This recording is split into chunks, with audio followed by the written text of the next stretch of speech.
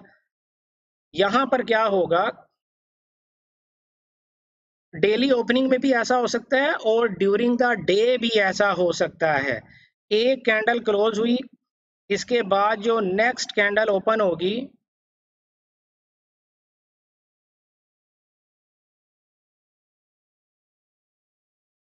आप ये देखें कि इस कैंडल के क्लोज और इस कैंडल के ओपन होने के दरमियान ये जो गैप है, यहाँ पर ये जो गैप है, इस गैप को, हालांकि विक्स में आपस में कोई गैप नहीं है, देखें ये बॉडी तो नीचे आई है ना, कोई फेयर वैल्यू गैप इसके अंदर नहीं है, किसी किस्म का फेयर वैल्यू गैप नहीं है, लिक्विडिटी वाइड नहीं है, यानी यहाँ पर यहाँ तक ट्रेडिंग हुई है और यहाँ पर यहाँ तक ट्रेडिंग हुई है, तो इन बिटवीन तो यहाँ पर कोई फेयर वैल्यू गैप नहीं है ना, कोई लिक्विडिटी वाइड नहीं है। लेकिन एक कैंडल की बॉडी क्लोज और दूसरी कैंडल की ओपनिंग पॉइंट में ये जो गैप होता है, इस गैप को वॉल्यूम इम्बैलेंस कहते हैं। और ये वॉल्यूम इम्बैलेंस भी आपके लिए फेयर वैल्यू गैप की तरह ही काम करता है। आपने यहाँ पर भी अपनी ट्रेड एंट्री को प्लान करना है, जिस डायरेक्शन में ये वॉल्यूम इम्बैलेंस बना है उसी डायरेक्शन में आप ट्रेड को एंटिसिपेट करेंगे, उसी डायरेक्शन में आप ट्रेड को प्लान करेंगे। ठीक है, तो ये वो हमारे टॉपिक से। और कौन सा फेयर वैल्यू गैप ज़्यादा इंपॉर्टेंट है, वो एक लाइन में उसका आंसर है कि भाई देखें, वो फेयर वैल्यू गैप सबसे ज़्यादा इम्पॉर्टेंट होता है जो किसी ब्रेकर ब्लॉक के साथ कम्बिनेशन में आए। जब हमने ब्रेकर ब्लॉक पढ़ा था तो मैंने आपको बताया था कि अगर ब्रेकर ब्लॉक किसी फेयर वैल्यू गैप में आ रहा है तो बहुत हाई क्वालिटी ट्रेडिंग सेटअप बन जाता है, क्योंकि ये ओवरलैपिंग पीडी अरे बन जाता है। फेयर वैल्यू गैप इटसेल्फ एक पीडी अरे है, और जो ऑर्डर ब्लॉक है आपका, जो मिटिगेशन ब्लॉक है, जो ब्रेकर ब्लॉक है, जो रिजेक्शन ब्लॉक है, ये सारे भी आपके पीडी अरेज के पार्ट हैं। तो वो फेयर वैल्यू गैप बहुत बहुत बहुत ज़्यादा इंपॉर्टेंट है, जो किसी ना किसी ऑर्डर ब्लॉक, मिटिगेशन ब्लॉक या ब्रेकर ब्लॉक के साथ कम्बिनेशन में चार्ट के ऊपर एक ही जगह दिखाई दे। हमने लेक्चर नंबर 2 में इसको डिटेल से पढ़ा था। तो ये फेयर वैल्यू गैप आपके लिए बहुत ज़्यादा इम्पॉर्टेंट है। अब हम बारी बारी इन चीज़ों को चार्ट पर जाकर देखते हैं।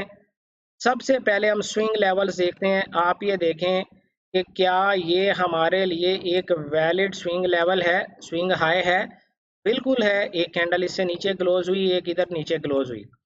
अब बड़ा इंटरेस्टिंग पॉइंट है, ये जो रेड कैंडल है, क्या ये स्विंग पॉइंट है?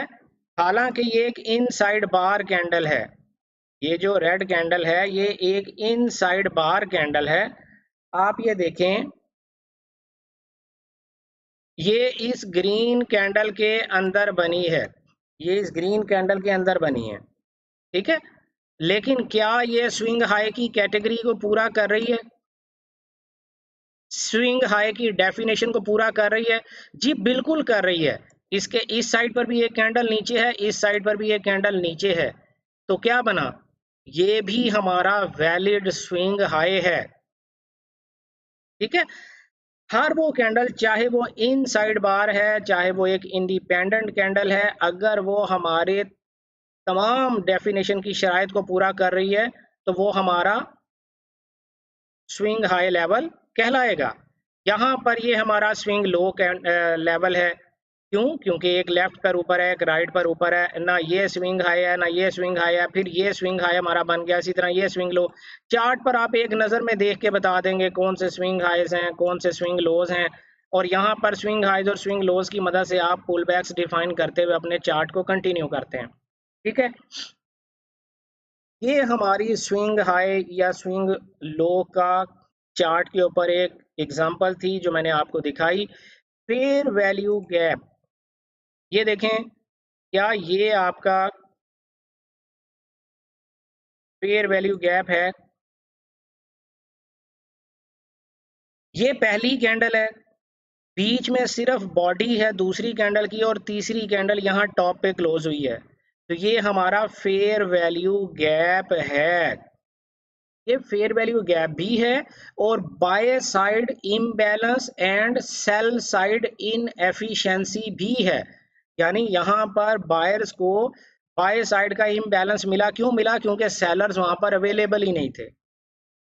तो सेलर्स की इनएफिशिएंसी की वजह से यहाँ पर बायर्स को एक फेयर वैल्यू गैप मिल गया। तो हम इसे फेयर वैल्यू गैप भी कहेंगे, क्योंकि ये प्राइस ऊपर जाते हुए बना है, इसलिए ये बीसी है, यानी बायर साइड का इम्बैलेंस है, सेल साइड का इम्बैलेंस नहीं है। ये बीसी है क्योंकि प्राइस ऊपर जा रही थी। बिल्कुल इसी तरह इसके बराबर में आप ये देखें, यहां से यहां तक ये सेल साइड का इम्बैलेंस है। यहां इस कैंडल पहली और तीसरी कैंडल के दरमियान आप देखें सिर्फ बॉडी है, यहाँ पर सेलर्स को इम्बैलेंस मिल गया बायर्स की तरफ से। क्यों? क्योंकि बायर्स की इनएफिशिएंसी की वजह से यहाँ पर ट्रेडिंग साइकिल कंप्लीट नहीं हो सका। तो इसीलिए ये buyer side sell side imbalance है और बायर साइड की इनएफिशिएंसी है। फेयर वैल्यू गैप्स की और एग्जांपल आपको दिखाता हूँ, ये देखें, ये भी आपका फेयर वैल्यू गैप है। और इसके अलावा यहाँ से ये दो कैंडल्स, ये ऊपर वाली ग्रीन कैंडल और ये रेड कैंडल, ये भी आपका सॉरी फेयर वैल्यू गैप भी है, सेल साइड इम्बैलेंस और बाय साइड की इनएफिशिएंसी भी है।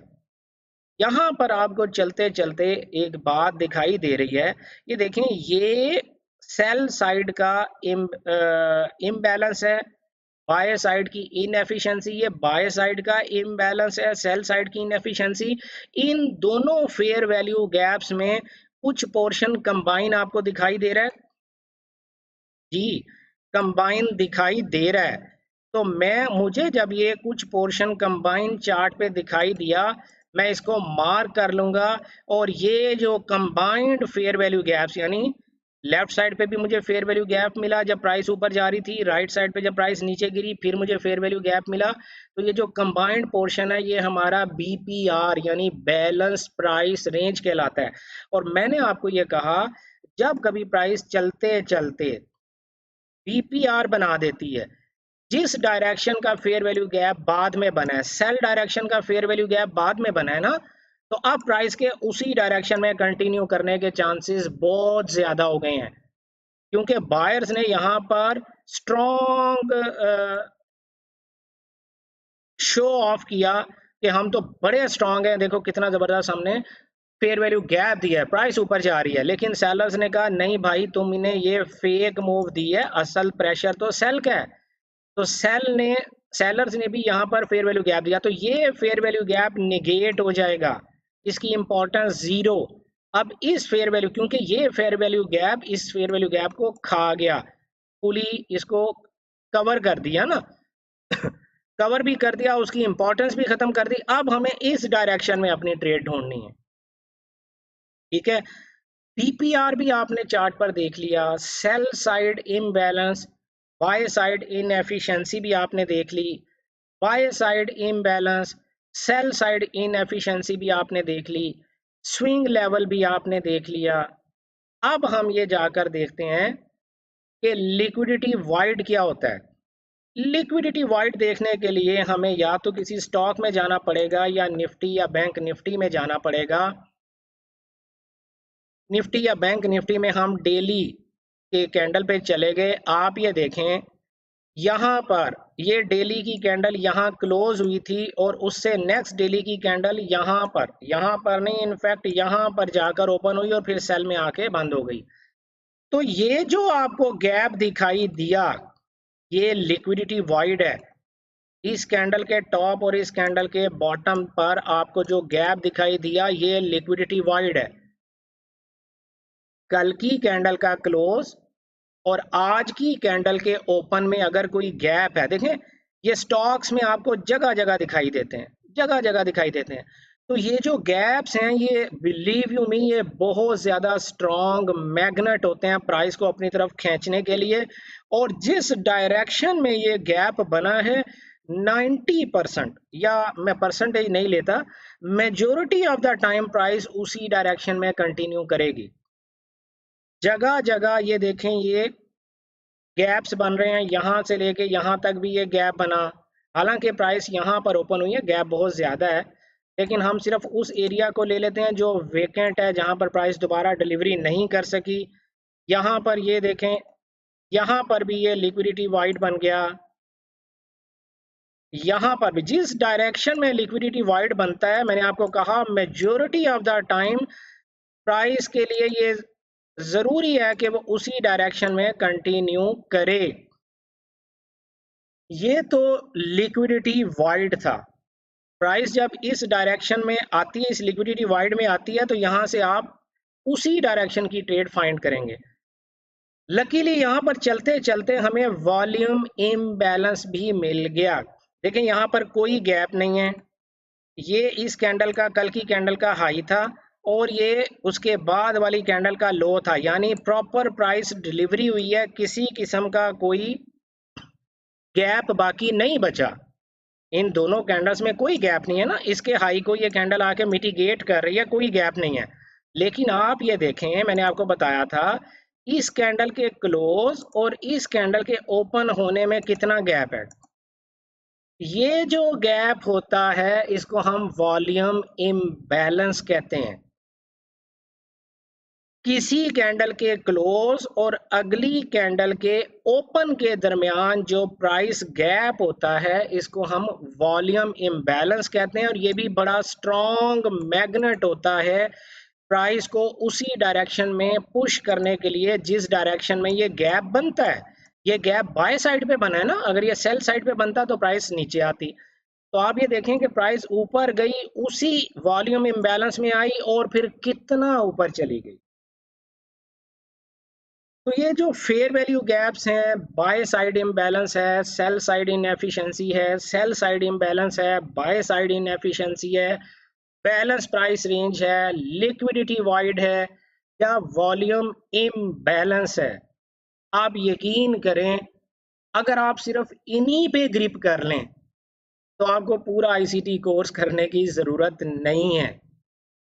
ये बहुत स्ट्रॉन्ग मैग्नेट होते हैं प्राइस को अपनी तरफ अट्रैक्ट करने के लिए और फिर उसी डायरेक्शन में पुश करने के लिए जिस डायरेक्शन में ये गैप्स बनते हैं, उसी डायरेक्शन में प्राइस को पुश करते हैं मोस्ट ऑफ द टाइम। हर दफ़ा ऐसा होगा ये ज़रूरी नहीं है। तो ये हमारा आज का लेक्चर नंबर 3 था आईसीटी का। उम्मीद है आपको सारी बातें अच्छे से समझ आ गई हैं, क्योंकि इसमें कोई भी रॉकेट साइंस नहीं है, कोई मिस्ट्रीज नहीं है, कोई आपको यहाँ पर फैंटेसी क्रिएट करके नहीं दिखाई गई। आपको रियल टाइम चार्ट पर क्या काम हो रहा है सिर्फ वो आपको करके दिखाया गया है। अब आप जब अच्छे से प्रैक्टिस करेंगे आपके क्वेश्चंस अराइज होंगे, उनको नोट करें। हम नेक्स्ट जूम मीटिंग में इंशाल्लाह ताला आपके क्वेश्चंस लेंगे। तब तक के लिए अपना ढेर सारा ख्याल रखिएगा। अल्लाह हाफिज़।